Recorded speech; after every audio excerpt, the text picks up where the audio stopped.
नमस्कार दोस्तों, सुबह सुबह की सबसे पहले बड़ी खबर में आपको बताएंगे कि लाखों का सूट बदल देते हैं, पैसे कहां से आते हैं। राहुल गांधी ने पीएम मोदी पर साधा निशाना। इसी प्रकार दूसरी बड़ी खबर में आपको बताएंगे कि अगर इस बार मोदी जीतते हैं तो भविष्य में चुनाव नहीं होगा।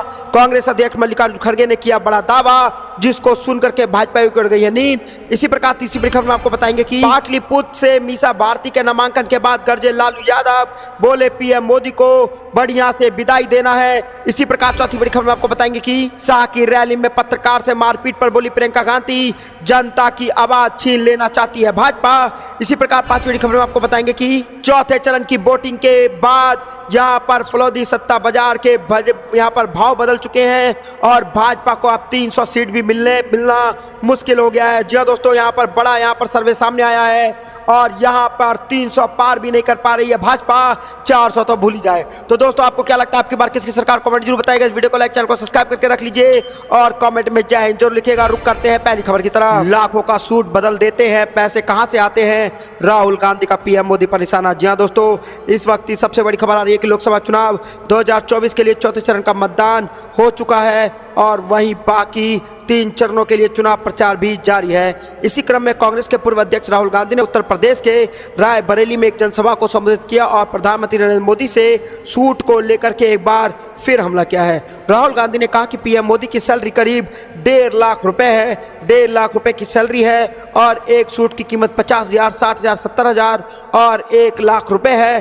तो दिन में 1 लाख का सूट कैसे पहनते हैं? दिन में कम से कम 3 सूट बदलते हैं, महीने के 90 सूट हो गए। आखिर पीएम मोदी के लिए लाखों के सूट बूट कौन खरीद रहा है? वायनाड से कांग्रेस सांसद ने कहा कि नरेंद्र मोदी अडानी अंबानी को लाखों करोड़ रुपए देते हैं, वह उन पैसों से विदेश में प्रॉपर्टी खरीदते हैं। अगर हम आपको पैसा देंगे तो आप रायबरेली से सामान खरीदेंगे, यहाँ के बाजार में पैसा बनेगा, फिर आसमान की फैक्ट्रियों में भी, आसपास की फैक्ट्रियों में भी काम आएगा और लोगों को रोजगार मिलेगा। अमेठी में मैं राइफल AK-47 की फैक्ट्री लेकर आया था, लेकिन अभी तक इसे शुरू नहीं किया गया है क्योंकि नरेंद्र मोदी यह फैक्ट्री अडानी को देना चाहते हैं। पीएम मोदी पर हमला करते हुए राहुल गांधी ने कहा कि कोरोना के वैक्सीन नहीं थे, यहाँ पर ऑक्सीजन नहीं थे, गंगा में लाशों के ढेर थे, तब नरेंद्र मोदी कहते थे मोबाइल की लाइट जलाओ, थाली बजाओ। देश में नरेंद्र मोदी जब से सब करवा रहे थे तब कोरोना से लोग मर रहे थे, लेकिन मीडिया कहाँ था? वह देखो क्या प्रधानमंत्री है, थाली बजवा दी। तो दोस्तों, यहाँ पर बड़ी खबर आ रही है और सूट से लेकर के थाली तक को लेकर के पीएम मोदी को घेर लिया राहुल गांधी ने और साफ साफ कह दिया है कि इनकी 1 महीने की सैलरी सिर्फ 1.5 लाख रुपए है। तो आखिरकार ये रोज 3 सूट खरीद कहाँ से रहे हैं? महीने में 90 सूट कहाँ से आ रहे हैं? और एक एक सूट की कीमत 50,000, 60,000 से लेकर के 1 लाख रुपए तक है। आखिर ये पैसा आ कहाँ से रहा है? और दोस्तों, यहाँ पर कोरोना का भी मुद्दा उठाते देरी साफ साफ राहुल गांधी ने बोला कि जब कोरोना का समय था तब ये थाली बजवा रहे थे, मोबाइल का फ्लैश लाइट जलवा रहे थे, गरीबों के साथ ये मजाक कर रहे थे, क्योंकि जहां एक तरफ गरीब मारे जा रहे थे वहां पर मोदी जी ने कोरोना को एक इवेंट बना दिया था। तो दोस्तों, आपको जो भी लगता है कमेंट जरूर बताइएगा, वीडियो को लाइक जरूर करिएगा। रुक करता अगली खबर की तरफ। अगर इस बार मोदी जीते तो भविष्य में चुनाव नहीं होगा, कांग्रेस अध्यक्ष मल्लिकार्जुन खड़गे ने कर दिया दावा। जी हाँ दोस्तों, यहाँ पर संविधान और लोकतंत्र के खतरे में होने का आरोप लगाते हुए कांग्रेस अध्यक्ष मल्लिकार्जुन खड़गे ने दावा किया कि यदि 2024 के लोकसभा चुनाव में प्रधानमंत्री नरेंद्र मोदी जीतते हैं तो भविष्य में चुनाव नहीं होगा।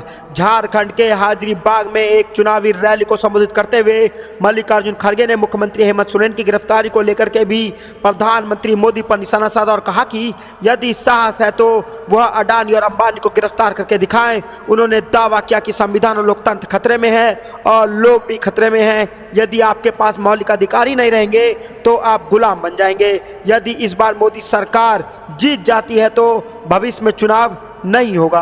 प्रधानमंत्री ने हाल में आरोप लगाया था कि कांग्रेस को उनके नेता राहुल गांधी द्वारा अपशब्द बोलने से रोकने के लिए दोनों उद्योगपति में से टेम्पो भर के नकदी हासिल हुई। इसके जवाब में निशाना साधते हुए मल्लिकार्जुन खड़गे ने कहा, हमने हेमंत सोरेन को गिरफ्तार किया, आप अडानी और अंबानी को क्यों गिरफ्तार नहीं कर रहे हैं। खड़गे ने कहा कि यदि विपक्षी गठबंधन सत्ता में आया तो केंद्र में भारतीय जनता पार्टी यानी कि भाजपा नीति सरकार द्वारा गिरफ्तार किए गए इंडिया के घटक दलों के सभी नेताओं को रिहा कर दिया जाएगा। उन्होंने दावा किया कि सत्ता में मोदी की वापसी असंभव है, क्योंकि मल्लिकार्जुन खड़गे ने यह भी आरोप लगाया जिन्होंने चुनावी बॉन्ड के जरिए भाजपा को चंदा दिया, उन्हें बदले में प्रमुख परियोजनाओं का ठेका दिया गया। तो दोस्तों यहाँ पर बुरी तरीके से घेर लिया मल्लिकार्जुन खड़गे ने मोदी सरकार को और आरोप लगाते हुए कहा कि आप डर गए हैं और यहाँ पर अडानी अंबानी को गिरफ्तार आप नहीं कर रहे हैं, लेकिन यहाँ पर अरविंद केजरीवाल और हेमंत सोरेन को आप गिरफ्तार कर लेते हैं। अगर इंडिया गठबंधन सत्ता में आती है तो जितने भी विपक्षी दलों के नेताओं को आपने गिरफ्तार किया है उनको छोड़ने का काम इंडिया गठबंधन करेगी। और अगर भविष्य में मोदी सरकार गलती से भी जीत जाती है तो यहाँ पर संविधान खतरे में चला जाएगा, लोकतंत्र खतरे में जाएगा और हो सकता है कि अगली बार लोकसभा के चुनाव भी ना हो और आपको जो है यहाँ पर गुलाम बना के रखा जाए। तो दोस्तों यहाँ पर बुरी तरीके से घेर लिया है मल्लिकार्जुन खड़गे ने मोदी सरकार को और बता दी कई बातें जिसको सुनकर के भाजपा को उड़ गई नींद। आपको जो भी लगता है कमेंट जरूर बताइएगा, इस वीडियो को लाइक जरूर करिएगा। रुक करते हैं अगली खबर की तरफ। पाटलिपुत्र से मीसा भारती के नामांकन के बाद गरजे लालू यादव, बोले पीएम मोदी को बढ़िया से विदाई देना है। जी हाँ दोस्तों, यहाँ पर बड़ी खबर आ रही है कि बिहार के पाटलिपुत्र लोकसभा सीट से महागठबंधन प्रत्याशी और लालू प्रसाद यादव की बेटी मीसा भारती ने अपना नामांकन दाखिल किया है। नामांकन के दौरान उनके पिता लालू प्रसाद यादव और मां राबड़ी देवी ने भी मौजूद रही। और यहाँ पर दोस्तों बड़ी खबर आ रही है कि नामांकन के बाद एक सभा को संबोधित करते हुए लालू प्रसाद यादव ने कहा कि इस बार मीसा भारती का भारी मतों से जीत रहे हैं। और लालू यादव ने कहा कि इंडिया गठबंधन को चुनना है कि पीएम मोदी को चुनाव हराना है। उन्होंने कहा कि रविवार को प्रधानमंत्री मोदी और यहाँ पर सीएम नीतीश कुमार रोड मार्च करने आए थे।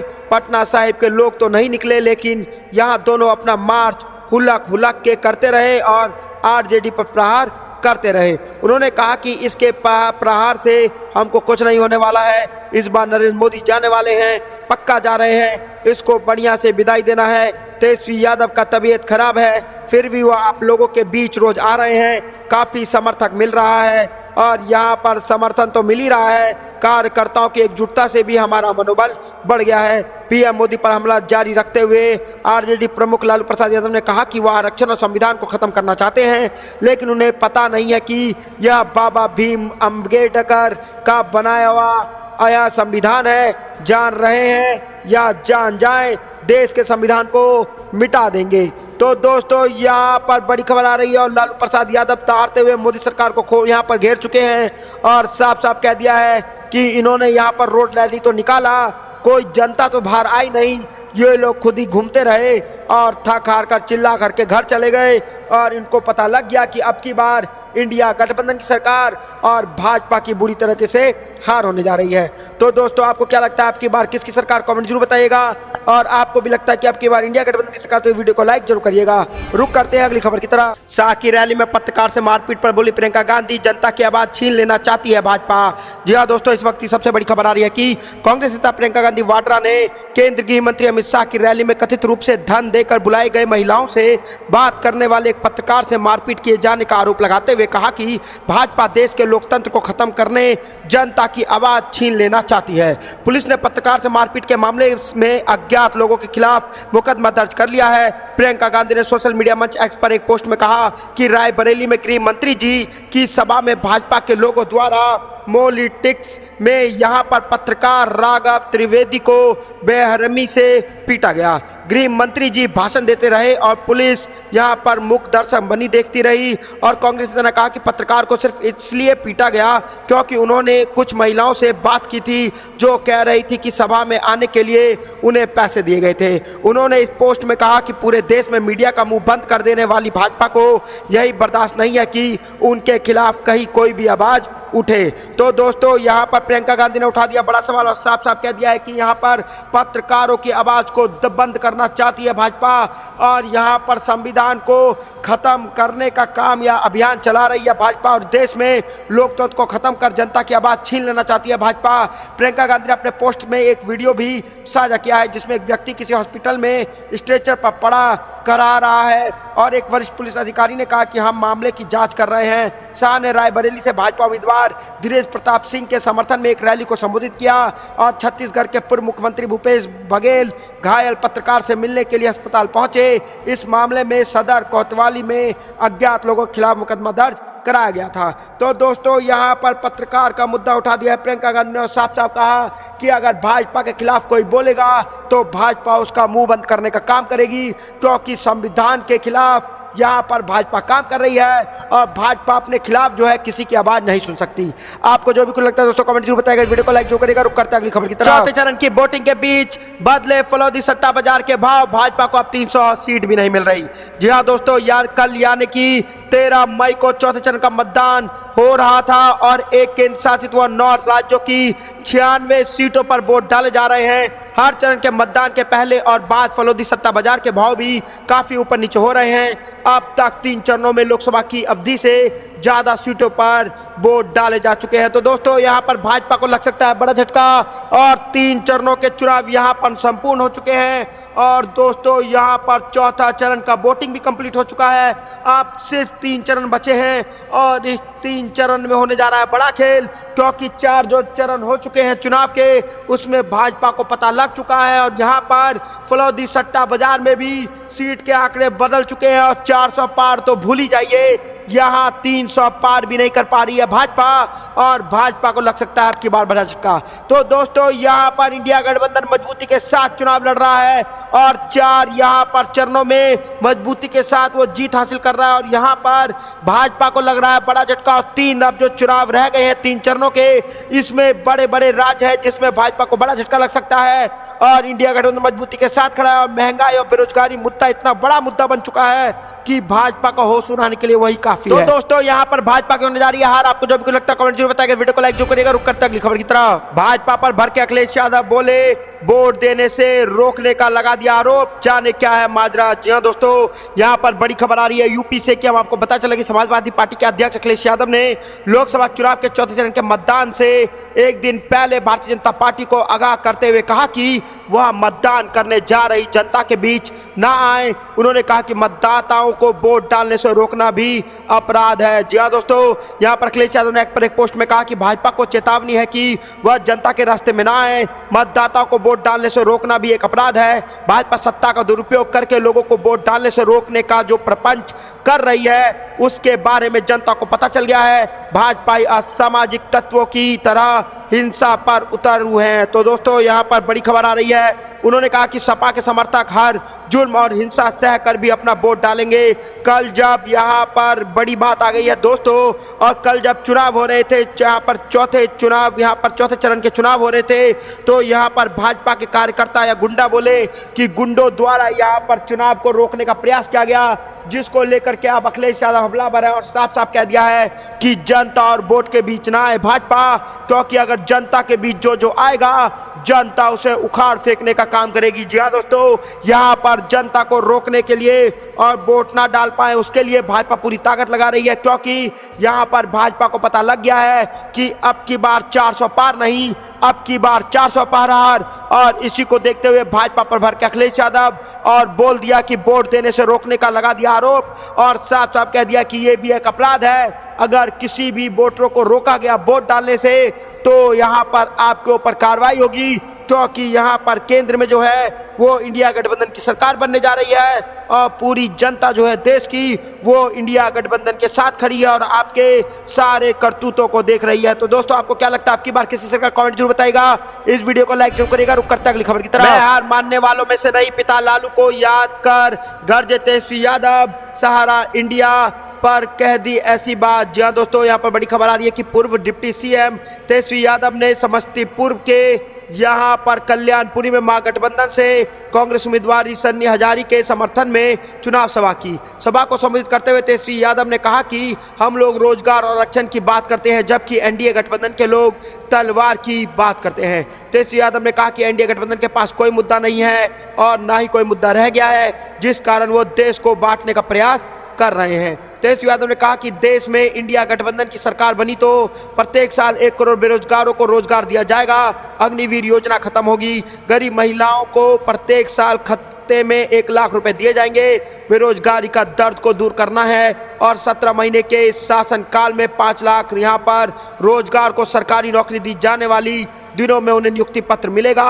और तेजस्वी यादव ने दावा किया कि अगर केंद्र में इंडिया गठबंधन की सरकार बनी तो सारा इंडिया का पैसा एक एक गरीबों को वापस कराया जाएगा। हेलीकॉप्टर से उतरने के बाद राजनीतिक नेता का सहारा लेकर मंच तक पहुंचे तेजस्वी यादव ने कहा कि कमर में काफी दर्द है, मैं हार मानने वालों में से नहीं हूं क्योंकि मैं लालू यादव का बेटा हूं। हमारी लड़ाई बेरोजगारी खत्म करने की है, बेरोजगारों को हक दिलाने के लिए संघर्ष करेंगे हम, और हमें रोकने वाला आखिर कौन है। तो दोस्तों यहाँ पर अपील कर दिया है तेजस्वी यादव ने, साफ साफ कह दिया है मैं हार मानने वालों में से नहीं हूं क्योंकि यहाँ पर अब की बार भाजपा को हराना जरूरी है, लोकतंत्र और संविधान को बचाना जरूरी है और महंगाई और बेरोजगारी को बढ़ाना है, यहाँ पर महंगाई को कम करना है और बेरोजगारी को कम करना है क्योंकि यहाँ पर महंगाई और बेरोजगारी को बढ़ाने का काम भाजपा ने किया है, जिसको कम करने का काम इंडिया गठबंधन करेगा।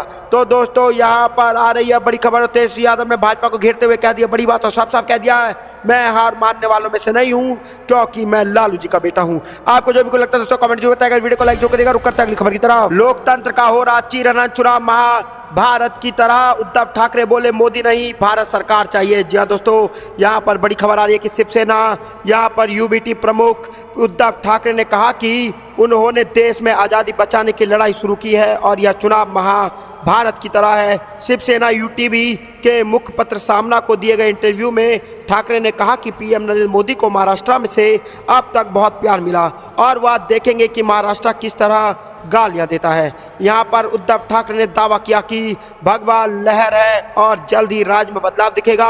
ठाकरे ने दावा किया कि यह चुनाव महाभारत जैसा है।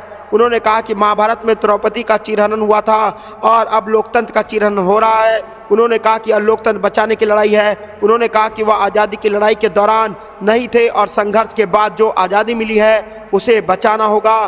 ठाकरे ने आरोप लगाया कि पूरे सिस्टम सड़ चुका है और उन्हें मोदी नहीं बल्कि भारत सरकार चाहिए। तो दोस्तों यहाँ पर बड़ी खबर आ रही है, उद्धव ठाकरे ने बुरी तरीके से घेर लिया है भाजपा को और साफ साफ कह दिया है कि आपने अभी तक देखा है कि महाराष्ट्र कैसे सहयोग करता है, इस बार आप देखेंगे कि महाराष्ट्र की जनता जो है कैसे गाली देती है जब जनता के लिए काम ना हो। तो दोस्तों यहाँ पर बड़ी खबर आ रही है और साफ साफ महंगाई का मुद्दा उठा दिया उद्धव ठाकरे ने, सरकार तोड़ने का मुद्दा उठा दिया उद्धव ठाकरे ने और साफ साफ कह दिया कि महाराष्ट्र की सरकार जो जनता ने चुनी थी उसको तोड़ करके खरीद फरोख्त करके भाजपा ने सत्ता को बदल डाला और यहाँ पर जो है वो जनता की आवाज़ को कुचलने और दबाने का काम जो किया है वो भाजपा सरकार ने किया है। और अब की बार जो महाराष्ट्र में जो है वो बड़ा खेल होगा और महाराष्ट्र की जनता बता देगी कि कैसे सहयोग करती है, वैसे ही वो विपक्ष में अगर चली जाती है तो उसका घाटा वो कैसे देती है।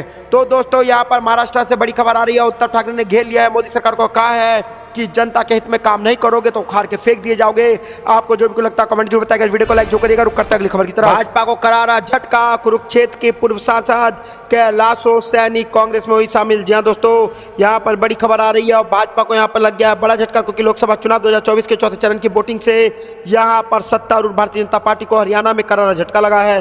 कुरुक्षेत्र लोकसभा सीट के पूर्व सांसद और ओबीसी नेता कैलाशो सैनी ने रविवार को पार्टी से इस्तीफा देकर कांग्रेस में शामिल हो गई हैं और सैनी ने हरियाणा के पूर्व सीएम भूपेंद्र सिंह हुड्डा और कांग्रेस की राज्य इकाई के चीफ उदय भान की मौजूदगी में रोहतक में कांग्रेस की सदस्यता ले ली है। तो दोस्तों यहाँ पर कांग्रेस ने फिर से दे दिया भाजपा को झटका और भाजपा के बड़े नेता को कांग्रेस में कर लिया है शामिल। और यहाँ पर हरियाणा के भाजपा को यहाँ पर लोकसभा चुनाव जब हरियाणा में होंगे तो भाजपा को लग सकता है बड़ा झटका क्योंकि भाजपा के कई बड़े बड़े नेता जो हैं वो कांग्रेस में शामिल होने जा रहे हैं और कई कार्यकर्ता भी जो हैं वो कांग्रेस की तरफ आ रहे हैं क्योंकि किसानों के राह में कील बिछाने का काम अगर किसी ने किया था तो वो भाजपा ने किया था। आपको जो भी लगता है दोस्तों कमेंट जरूर बताएगा, वीडियो को लाइक जरूर करेगा, रुक करता है अगली खबर की तरफ। दिल्ली पंजाब की सरकारों को गिराने की भाजपा की साजिश पूरी तरह विफल, अरविंद केजरीवाल का बड़ा दावा। जी हाँ दोस्तों, यहाँ पर दिल्ली के मुख्यमंत्री अरविंद केजरीवाल ने तिहाड़ जेल से जमानत पर छूटने के बाद पहली बार अपने आधिकारिक आवास पर पार्टी विधायकों से मुलाकात की। बैठक में उन्होंने केंद्र के सत्तारूढ़ भारतीय जनता पार्टी पर जमकर निशाना साधा।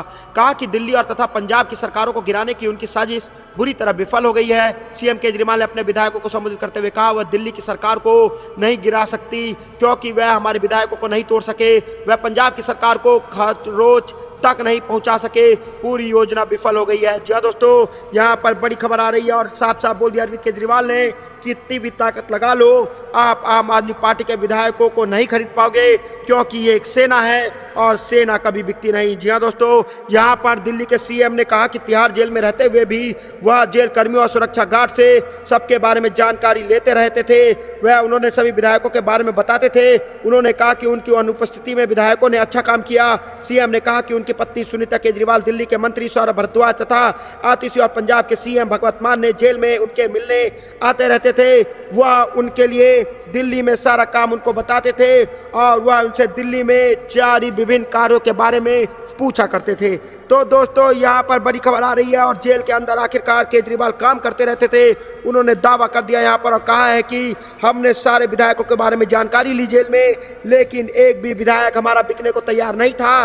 और हम आपको बता दें कि ये विधायक नहीं, ये पार्टी नहीं, ये एक लड़ाई है जिसमें आम आदमी पार्टी के जितने भी विधायक हैं वो एक सेना की तरह काम कर रहे हैं। और दिल्ली के मुख्यमंत्री ने कहा कि मेरी गिरफ्तारी से पहले भाजपा के जैसे सदस्य मुझसे मिलते थे। उन्होंने मुझसे कहा कि था कि वह गिरफ्तार के बाद वो हमारी पार्टी तोड़ देंगे, दिल्ली की सरकार को उखाड़ फेंकेंगे और आपके विधायक और तथा भगवंत मान को किसी तरह अपनी तरफ मिला लेंगे। लेकिन वास्तव में उनका यह जो प्लान था वो उल्टा हो गया और यहाँ पर उनको ही बड़ा झटका लग गया, क्योंकि इंडिया गठबंधन मजबूती के साथ सत्ता में आ रही है और हमें वो उखाड़ ना सके और ना कभी उखाड़ पाएंगे। तो दोस्तों, यहाँ पर केजरीवाल ने यहाँ पर बड़ा बयान दे दिया और साफ साफ बोल दिया है, अब की बार यहाँ पर इंडिया गठबंधन की सरकार और इनकी हिम्मत नहीं है जो इंडिया गठबंधन की सरकार को रोक पाए, क्योंकि आम आदमी पार्टी का जितना कार्यकर्ता है, जितने विधायक हैं, वो एक सिर्फ कार्यकर्ता और विधायक नहीं, वो एक सेना है और सेना कभी बिकती नहीं है। वो देश को बचाने के लिए काम कर रही है, संविधान और लोकतंत्र को बचाने के लिए काम कर रही है। तो दोस्तों, आपको जो भी लगता है कमेंट जरूर बताइएगा। वीडियो को लाइक, चैनल को सब्सक्राइब करके रख लीजिए। जय हिंद, जय भारत।